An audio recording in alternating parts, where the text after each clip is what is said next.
Hello, everyone. I'm Priyanka Kamath, the founder and CEO of 100 Girls in Blockchain, and you're listening to Trust Me, I Know What I'm Doing.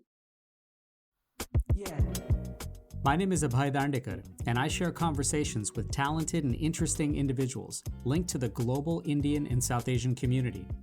It's informal and informative, adding insights to our evolving cultural expressions, where each person can proudly say, "Trust me, I know what I'm doing."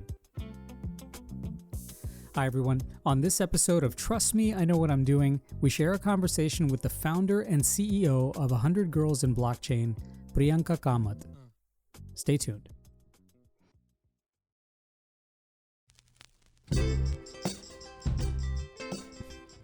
I've been grateful over the years to share some conversations with some amazing guests, but the greatest reward always comes from you listening and expressing and building community. So thank you so much for sharing with your friends and rating and reviewing and following along wherever you might be catching this right now. Your reviews and follows and shares mean a lot to me, and I'm really quite grateful. So have you ever worked on a large jigsaw puzzle? It's often tedious, and many times the individual pieces look like they're just a collection of jumbled colors and distortions. But slowly, as things start fitting, the scene becomes crystallized and you start seeing the big picture. For Priyanka Kamath, the founder and CEO of 100 Girls in Blockchain, the puzzle pieces are complex and numerous, and the big picture is both imperative and important. Her mission has been to build skill equity for emerging economies and provide solutions for grassroots projects, with girls and women leading at the forefront. Now, Priyanka's puzzle began almost 10 years ago when she was working on increasing digital literacy for girls and women in shelters, and she realized that education, empowerment, and deep investment is absolutely critical to build India's tech aid and a billion-strong population of self-determined individuals with the emerging skills to get there. With her own background in systems engineering, corporate tech consulting, and cybersecurity, and experiences at the World Bank, PepsiCo, and Novartis, Priyanka found that putting together the puzzle pieces required organizing at many different intersections, notably thinking about a model that is democratized and leveraging AI as a substrate for problem solving. So she used the blockchain model first in 2022 to innovatively execute India's first intensive all-women smart government contracted engineering cohort, and since then has led numerous cohorts and sessions, building lifetime momentum for over 2,000 girls. Now, what impressed me most about 100 Girls in Blockchain is that their adaptive solutions and practical problem solving is making the global big picture a lot sharper and more accessible.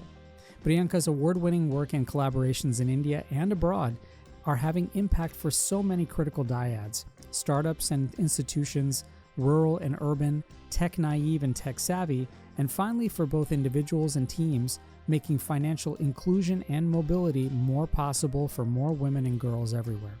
By the way, as a demo and capstone, on May 4th, she's showcasing an event called the 100 Giga Demo Day, and 100 Giga stands for 100 Girls in Generative AI. The result of a 3-month boot camp of girls building software solutions with AI innovations in healthcare, finance, agriculture, and education. We caught up to chat about the many opportunities and the lessons from 100 Girls in Blockchain, and we started our chat with some basic talk and explanation for a tech-naive person like me about blockchain and generative AI.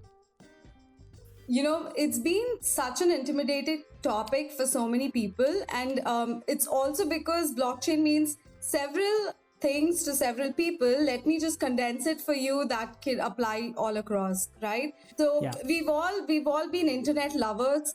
We've all seen this transformation from a read-only internet to a read-write internet, with Facebook, Orkut, and with read-only, I meant it was just, say, Google just throwing us out things, that we could consume. And then slowly we progressed to, the mid 2000s with read-write. And there we loved sharing images. We loved connecting with people through read-write. Now we are entering this paradigm shift of read, write, and own, which not only is a win-win for equity, but also economy, because I get to own my content. So as we all love the Abhay show, Trust Me, I Know What I'm Doing. I technically am a stakeholder of this podcast now. So with blockchain, what we can do is technically launch a Abhay token, which is only for the listeners, right? So basically, I Right. get to participate in your success. So the more I watch your podcast and listen podcasts, my Abhay currency goes up. So, Mm, that who is your actual loyal fan, who needs to probably yeah. get rewards for just listening. So it's just this way of building equitable economies where it's not manipulated by big tech or just one centralized power, but the decentralization actually benefits everyone. And it seems like it's a important part of the democratization of not only just the internet, but for that matter, anything, Absolutely. right? And just really making sure that there's great ownership, great distribution, and of course, transparency. And when you now throw in the vector of AI and generative AI, this also is something that means different things to different people. Yes. And for those who may or may not be familiar with how AI is disrupting virtually everything now, Yes. how would you maybe introduce the concept of AI or generative AI to someone, again, who's kind of entering the space as a novice? Right. The AI has been a long there established in our realms, but it's only now that we see generative AI, the new kid on the block, making waves because it's able to take complex inputs and give us that complex output in a very simplified format. So by which what I mean is, just closer home to India, we are Yeah. able to bring many more retail outlets. You know how you have these small kirana stores that are outlined in India. Every third person is an entrepreneur because we've gone and bought our daily groceries from them. How we as folks sitting in America and actually can go buy from these kirana store owners can one day happen because of generative AI, because we are Mm. not only bringing them on this network of AI predictive analysis where they can say that, hey, look, if you have 100 customers, that is a search. You have predictive analysis with generative AI to tell you that you need to stock up your bread and butter for that, coming months. So our Yeah. girls are actually building the solution in 22 languages and 1600 dialects because India is just, Wow. demographically such a diverse country. So really proud of my girls who are doing that. And Mahelika, Nandini, shout out to you if you're listening. When you mentioned, of course, that the women and girls that you're working with are helping to build many of these solutions, and I've read where you talk a little bit more about building skill equity. So in this journey of what you're doing right now, what does it mean to actually build skill equity? Absolutely, Abhay. I love the question and I've dedicated my life purpose to it. So, systemically, girls have been away from the forefront of technological advancements. If you see, even in the medical care studies, 32% of these studies, or in fact, even more back then, only 45% of these clinical trials on medicines have been done on men. And these medicines have no effect to less effect on women. If you come closer home, even if you go to these rice farmers, you have a lot of research assistants working with these farmers, but they only go and talk to male farmers. I'm talking in very rural heartland India, where Sure. women Yeah. either do not have the freedom to go to home or they don't culturally are not very familiar to talking to men.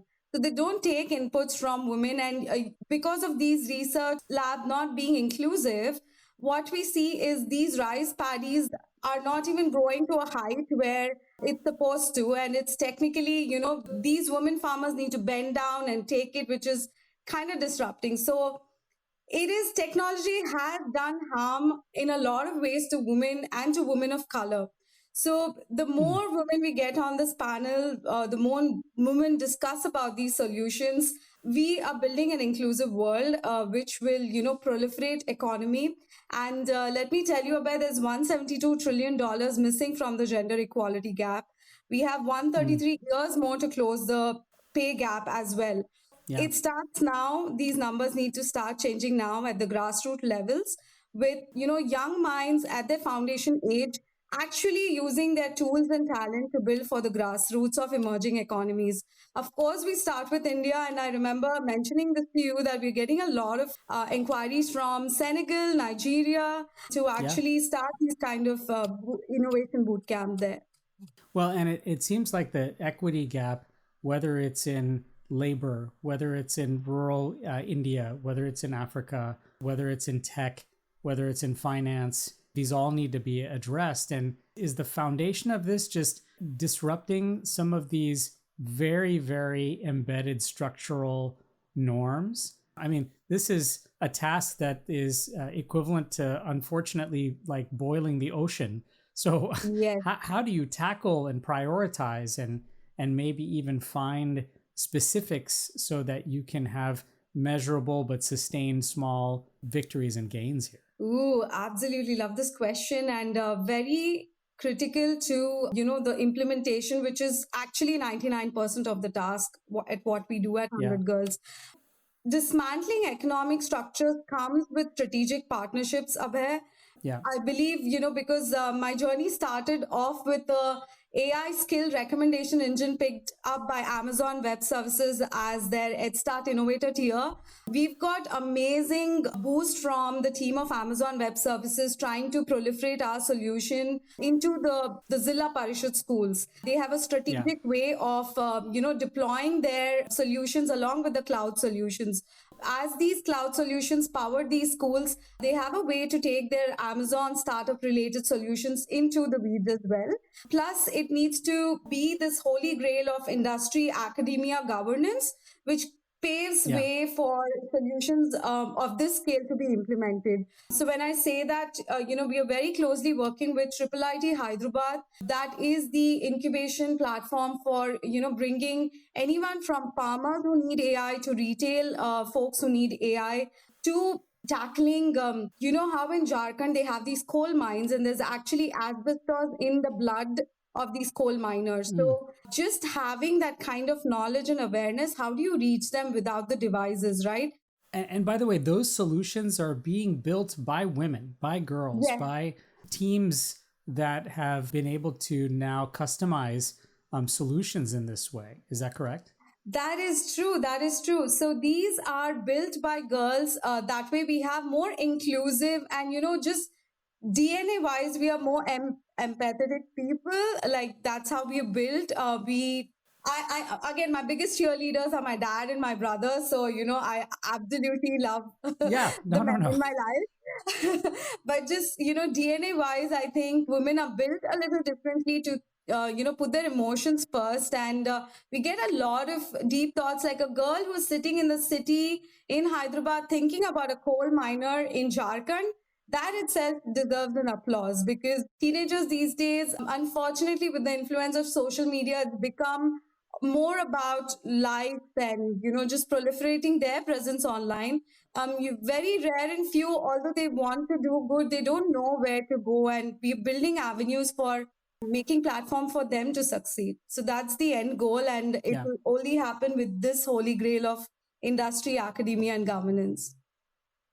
And we talked a little bit about blockchain at the very beginning. So in a way, because it's based with the substrate of having women to fulfill some of these solutions and work and really get educated so that some of these problems can be solved, and that too from a very empathetic lens. But why is blockchain, this idea of democratizing that, why is that so critical to actually showcase and scale the mission that you're talking about? Very, very brilliant question. So it's because of the trust deficit that we have in these kind of areas, right? Where we're working with farmer solutions, but the crops need a GI tag to ensure that we're not selling counterfeit crops. So we're doing Mm, solutions with, these lockdown turmeric in Assam, which is grown, but the 100 kg of that turmeric is probably sold as counterfeit, and there's probably just 2% of the actual turmeric out there. So how do you trace these kind of counterfeits and actually provide benefits, and you're also saving a lot of lives by not providing them these kind of counterfeit products? So right. you need blockchain based solutions that give you that track and trace architecture. Plus it's built on the three pillars of transparency, trust, and security, where Yeah. you are able to eliminate middlemen efficiently in that supply chain. and optimize the supply chain to ensure the profitability goes back to those farmers.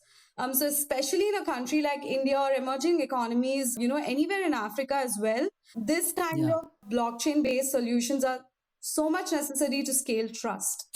No, I mean that's critical, right? And that's the essence of building relationships, is to base it on trust and help cultivate that. You're listening to Trust Me, I Know What I'm Doing. After a quick break, we'll come back to our conversation with the founder and CEO of 100 Girls in Blockchain, Priyanka Kamath. Stay tuned. Conversation. It's the antidote to apathy and the catalyst for relationships. I'm Abhay Dandekar, and I share conversations with global Indians and South Asians, so everyone can say, trust me, I know what I'm doing. New episodes weekly, wherever you listen to your podcasts.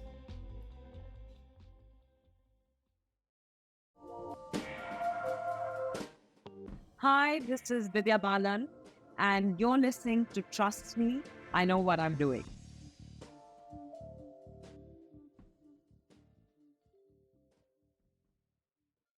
Hi, I'm Nisha Pahuja. I am the director of the documentary film To Kill a Tiger, which is currently streaming on Netflix. And you are listening to Trust Me, I Know What I'm Doing.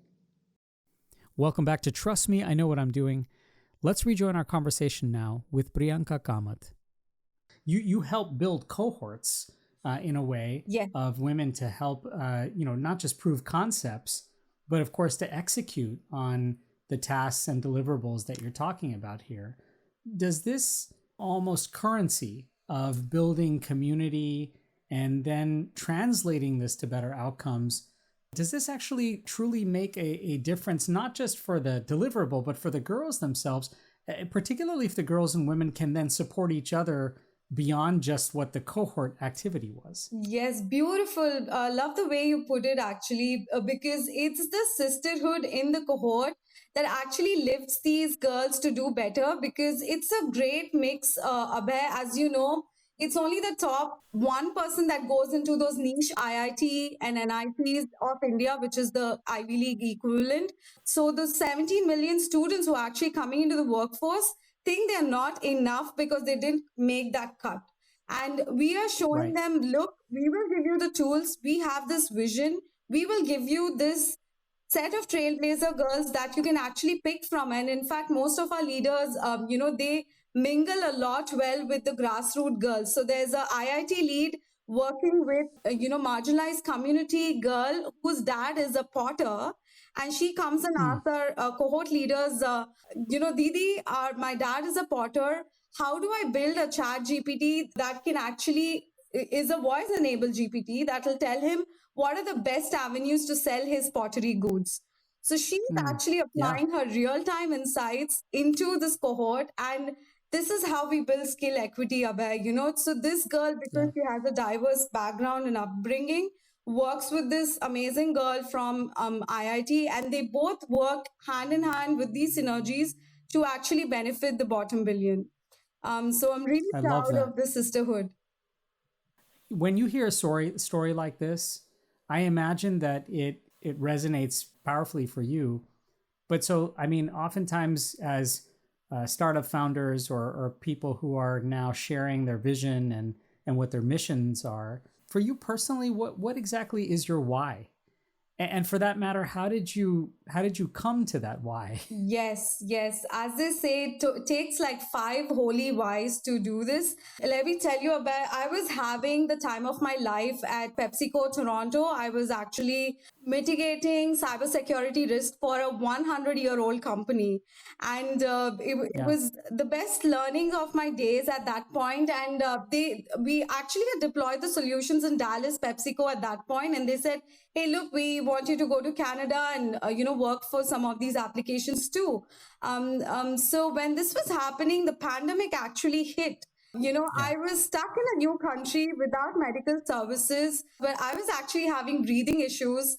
There was only one doctor available in the Mississauga, Toronto area who could see me, because I thought, this is it. I don't know if I'll ever get that evacuation flight to India. Until I got the doctor's appointment, it always kept hitting me, Priyanka, what was the thing that you always wanted to do? Why did you have to wait until now to do it, right?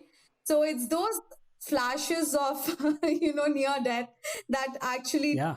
was like, you've been working with the marginalized community girls since 2010. You've done these collection drives. You've got the Wipro laptops to their shelter homes. You've been training them ever since. You've raised in Cotton Bowl Stadium, Dallas for them, for their education for an annual year. Why are you Yeah. not bringing more girls into the spectrum? That's when I was like, look, I'm taking that Air India evacuation flight, getting back home, putting my mind to this and coming up with a business plan. And very, I think, serendipitously, my co-founder, Dr. Balaji Muthusubramaniam, he's an astrophysicist turned data scientist. There itself, like, I had so much of learning to do. And then he was already working on this solution in Germany, a prototype for HR tech. But I was like, Balaji, we're here in India, 17 million students need us. Let's swap this to a skill recommendation engine where the students are able to understand better on how to keep up with the technological advancements. And actually, Right. no matter if they come from civil engineering, mechanical, they're from arts and humanities background, if they really want to learn something, we should be building that tool for them. So Yeah. we took 1 year in that peak pandemic, and yeah, something about the pandemic and me, the minute I landed in India, it was peak wave one there. There was lack of hospital beds. It was a very dark period. So we used our recommendation engine to actually find hospitals out there, Right. whatever is the nearest locality. So look, the pilot worked. People were getting their hospital beds. And then we were like, look, it's just a matter of swapping the database from the hospitals to the training centers and computer learning centers. So we Right. did that. The pilot worked out well too. But definitely we did one mistake of boiling the ocean again there. Like we took 75,000 skills, mapped it with 5,000 jobs that were available. Wow. Versus if we Yeah. would have just focused on, say, non-tech to tech or engineering to say blockchain, that would have Yeah. really brought us good efficiency. So we are still like, trying to improvise the tool. And hopefully with the latest, I think Llama 3 just released its latest stack. So we might just come up with something more powerful going forward. Well, and it seems like, of course, these bursts of inspiration and serendipity and finding collaboration and partners and taking a solution and transposing it to something that you feel very passionate about, it took some of that motivation and impetus to really get the fuel behind it. When you now relay that story to a new girl or woman who's new to this space and they are excited and perhaps really now motivated to participate and get into this work, how do you anchor often this kind of boundless excitement and aspiration with, and hope actually with real expectations and the realities of kind of deliverables? How do you kind of thread that needle of making sure that you want to really tap into someone's incredible enthusiasm with the realities of what expectations are there?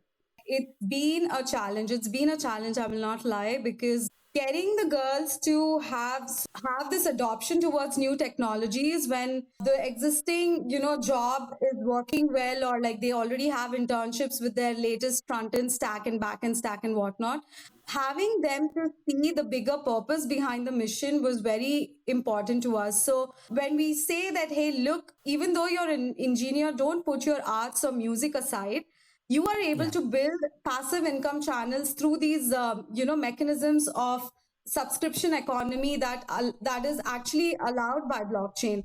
So just I give them my own example, because my journey with blockchain, because we couldn't monetize our AI skill recommendation engine, I was trying ways to survive because I didn't want to go back to corporate America. And Right. I was very good at 3D avatars. But the vision was always to bring the 3D avatar into a spatial learning environment where my 3D avatar is teaching many more kids. And, even though I can't be at every school, at every Zilla Parishad Sure. school, maybe my 3D avatar will be. So that got picked up by a Bored Ape Yacht Club member, which is the elite Justin Biebers of the world, kind of get Right. into that club. So I was like, why are these people buying like my avatar as an NFT, which was actually a teacher? And that was an aha moment again, that look, if I could convert this into a passive income, so could my girls. And Right. because I was telling you early on, the marginalized community girls, we wanted to get them out of the shelter home. So Right. if there are ways that, their soap making, their jewelry making, all of this can actually fund back to their education, I could be the face of that. So we build those mechanisms of economic structures which fund it back into a circular economy for them. So that was the idea. And when they connected with that, they were like, "Yes, Didi, we want to come and learn. Tell us how to do it." Of course, we wouldn't tell it as NFT because again, that somehow there's still a very scammy narrative to that. There's a lot of scams at the moment and a lot of rug pulls. So we need to ensure how we are actually having the narrative. So digital collectible memorabilia that stays on the internet eternally and is actually able to trace back that, look, this particular piece of jewelry was made by this girl. She needs to get paid back and probably not be exploited by a middleman there. So I think the girls connected with that.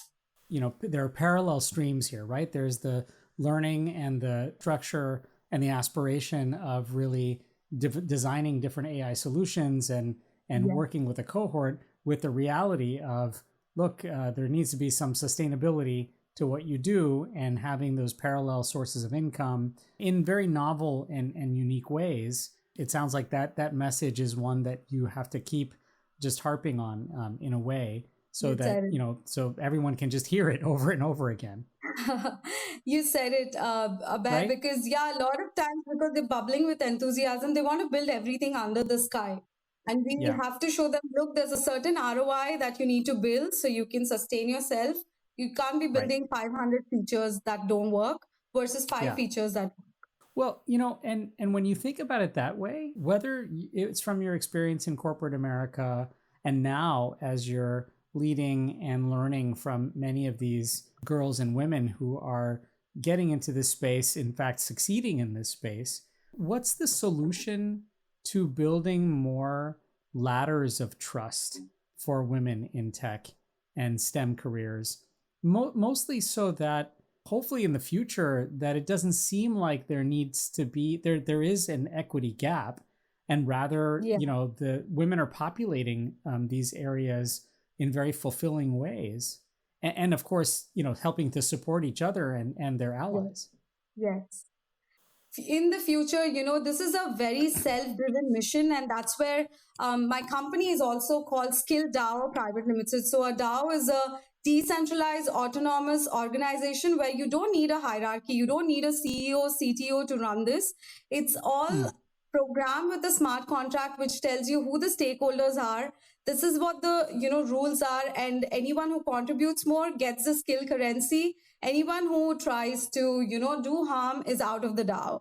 So this is where I think the mission of skill currency momentum, I keep talking this to the ex-Stanford GSB chair, Kirtika Reddy. We are so grateful to have a partnership on this mission. She has this amazing blockchain authenticated platform, which actually helps with a plug and play model. So whatever my girls build technically goes on as a blockchain authenticated storefront, where folks can come in and shop these jewelries that they've created, or like soap that they've created. In fact, they have now gone and also helped save Indian art forms. I believe you must be knowing of Patachitra art, very famous in Odisha. It's a very intricate temple architecture that's on beautifully on this canvas. So they found out ways to actually bring it on sarees and merch and actually give it back to the artisans as well. Knowing that this is a blockchain authenticated storefront, which allows us to interact with the artist and know their struggles better. Probably instead of now going to like a big merchandise company, I go buy my gifts from this artist on his merch. Right. So that's the circular economy that my girls are able to create because of platforms like this. So shout out to Kirtika Reddy as well for giving us this opportunity. Well, and hopefully that scales and spreads to more and more mentors and people who are out there to create different ecosystems like this. Yes. You're listening to Trust Me, I Know What I'm Doing. After a quick break, let's come back to our conversation with Priyanka Kamath. Stay tuned. Conversation. It's the antidote to apathy and the catalyst for relationships. I'm Abhay Dandekar, and I share conversations with global Indians and South Asians, so everyone can say, "Trust me, I know what I'm doing." New episodes weekly, wherever you listen to your podcasts.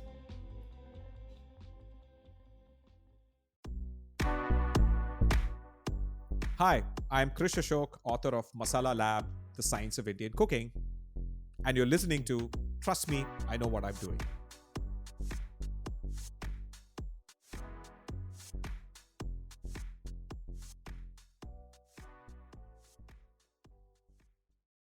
Hello everyone, my name is Tam France. What's up, everyone? This is Anto Philip. Hi, my name is Richa Morjani, and you're listening to Trust Me, I Know What I'm Doing with Abhay Dandekar. Hi there, I'm Abhay Dandekar, and you're listening to Trust Me, I Know What I'm Doing. Let's rejoin our conversation now with the founder and CEO of 100 Girls in Blockchain, Priyanka Kamath. In the end, it seems like taking a wonderful idea and in any startup ecosystem, in order to take that to the next level, the next sort of plateau to scale and grow even more, there has to be this network of capital and network of people and access to levers of power, right? So what's the strategy perhaps to take this, which is actually based upon such democratization of capital and networking, where there is no, the hierarchy is much more flat and available and accessible and transparent to people, and yet the sort of non-blockchain environment doesn't always exist like that. So how do you strategize to merge those two worlds together, especially if you want to grow and scale your processes to the next level? Amazing. This is the hard talk that I think I have with myself every single night. Right. Right? Where does the capital come from? How do we sustain? How do we bring more girls? This is where I think it's the beauty of long-term relationships. I've never seen 100 Girls as a form of transaction or a way of building business, versus it's a movement where we are being more inclusive to the bottom billion, while our girls are actually spearheading the forefront of advancements. Right from the start, my first project was actually with the government of Telangana, and I was an educator there. So we were able to teach girls on how to do government-based use cases, implement them real time. So now the next step is, the government takes onus to technically take it and implement it. Although the first one has actually come live. The second one was sponsored by Ethereum Foundation. We are totally banking on the grants at the moment. Going forward, like we are now entering our fourth cohort. As I said, the third cohort is currently sponsored by Amazon Web Services. But going forward, we definitely, are looking at impact investors. I do have a few calls lined up, and we're able to build a pipeline of funds towards these girls. That way, there is an equal amount of participation from college funneling their girls into the cohort. Plus, we have the impact investors trying to make that cyclic momentum from idea to implementation. And then, further having the subject matter expertise who are very much integral to the core, because we're validating these systems and only then deploying it real time. So that way we have an investment funnel that pulls everything inside, and we become that successful DAO as we always envisioned. When those who are new to the space, or even those who are actually working in the tech environment, whether it's in the spaces that you're talking about, or other non-blockchain environments, or even in those who are not necessarily working in generative AI to build solutions, it's easy to get seduced in a way by the prospect that one can be, just has to learn this and they will be successful. And there's many, many steps in between that we know, right? So for those, who are discovering this, there's such an incredible pace of tech, and there's so many steps involved, and it's incredibly arduous and very taxing. The scope and need of building community then from your level must just be, along with that pace, must just be breathtaking. So with that, I mean, how do you find peace and quiet and deep thinking time? And then how do you, in a way, model that to the girls who you work with so that you can intentionally preserve this notion that, look, you can't sustain yourself at a pace like that, no matter how glamorous the returns are. Yes. Oh, Abel, like you have this vision like no other, and you are able to get into the psyche of a mind. And you've somewhere, read all the demons that I have to confront, most times. I mean, they're common demons, right? It takes a deep level of self-awareness to actually confront those demons, because I've committed to this now, and the girls need to showcase the same passion, and sometimes I don't see them on that level of passion, because for them it might just be checking that one box of we've done the final year project, and we get more lucrative options because of this. Right. But for me, it's touching that farmer's life. It's touching that rural doctor who is probably burdened with his task, and he needs that kind of a chatbot assistant, at least to do mundane or repetitive tasks. So Right. when it hits home to that level, and I don't see that kind of passion, that's when I see, like, how can I build more assessment criteria to actually filter in the right amount of girls and the right mindset. Once that's done away, let me tell you, it is the easiest, and it feels like fun in games, as long as you've identified the right girl in the cohort. So we do this through a lot of fun ways as well.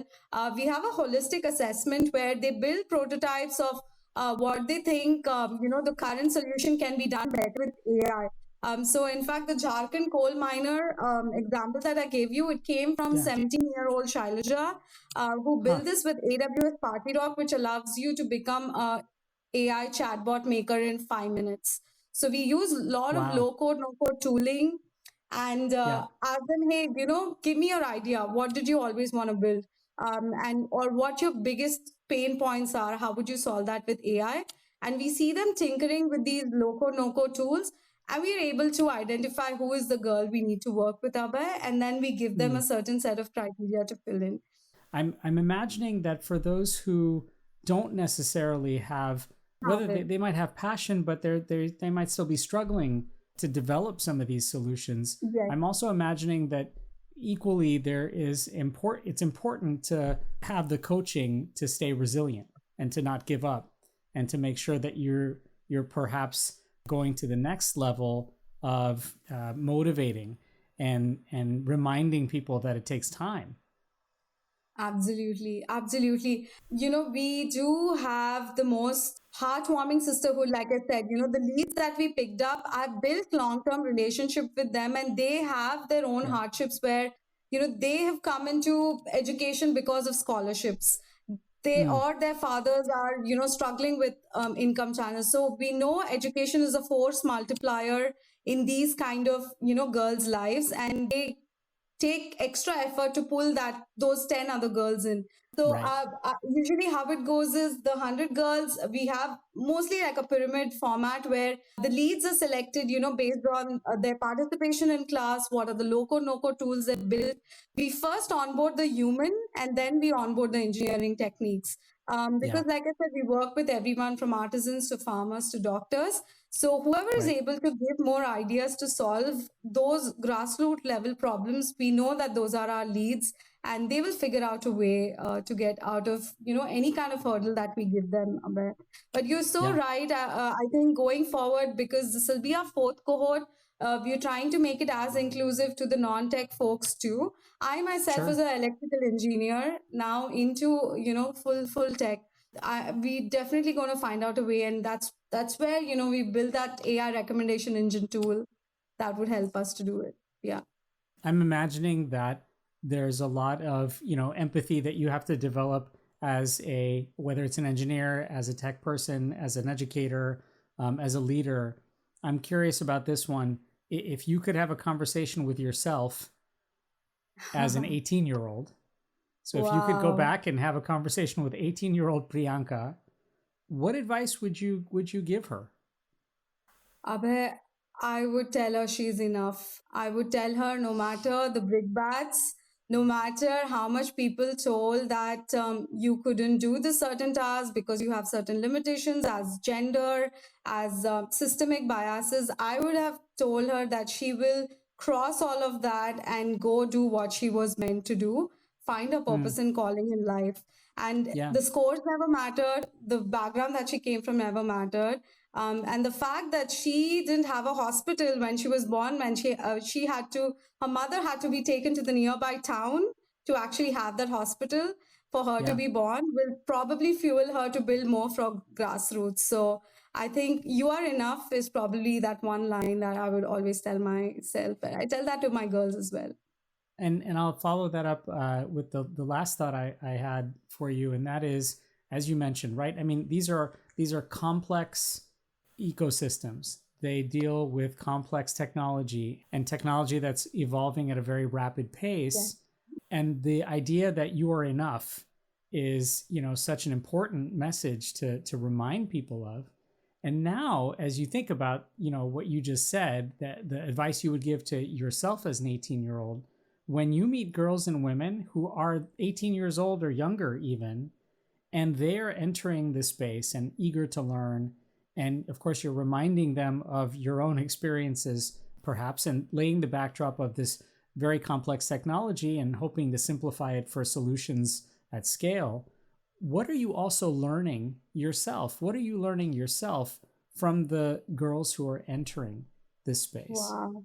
There must hopefully be some great feedback and learnings and lessons that you're taking away from them as well.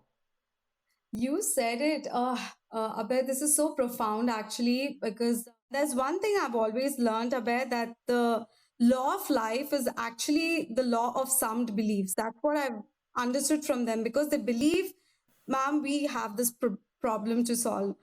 We will then put these tools to use. We have this vision and we're going to implement with actionable insights. So that sum of beliefs is actually leading them to the final milestone where they implement their projects.